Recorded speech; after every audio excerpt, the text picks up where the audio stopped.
بسم الله الرحمن الرحيم اللهم صل على سيدنا ومولانا محمد صاحب التاج والمعراج والبراق والعلم دافع البلاء والوباء والقحط والمرض والألم اسمه مكتوب مرفوع مشفوع منقوش في اللوح والقلم سيد العرب والعجم جسمه مقدس معطر مطهر منظر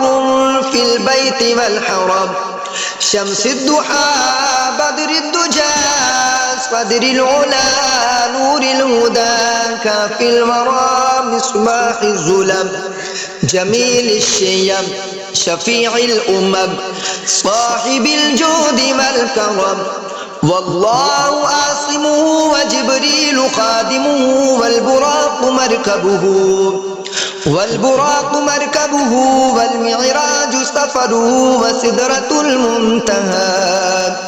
وسدرة المنتهى مقامه وقاب قوسين مطلوبه والمطلوب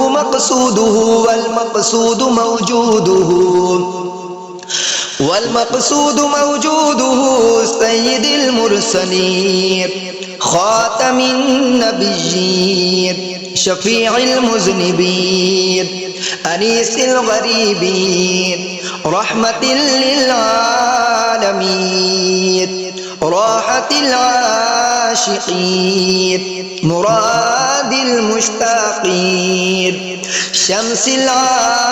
العارفين سراج السالكين مصباح المقربين محب الفقراء والغرباء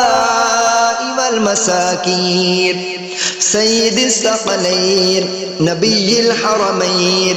إمام القبلتين وسيلتنا في الدارين صاحب قاب قوسين محبوب رب المشرقين ورب المغربين جد الحسن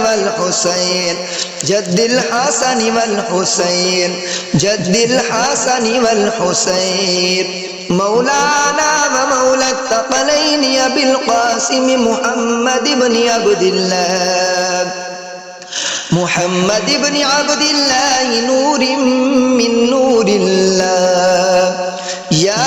أيها المشتاقون بنور جماله بلغ العلا بكماله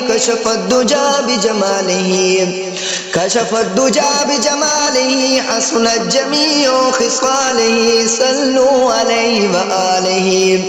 صلوا عليه وآله وأصحابه وسلموا تسليما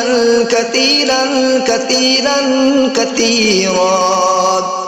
آمنت بالله صدق الله العظيم.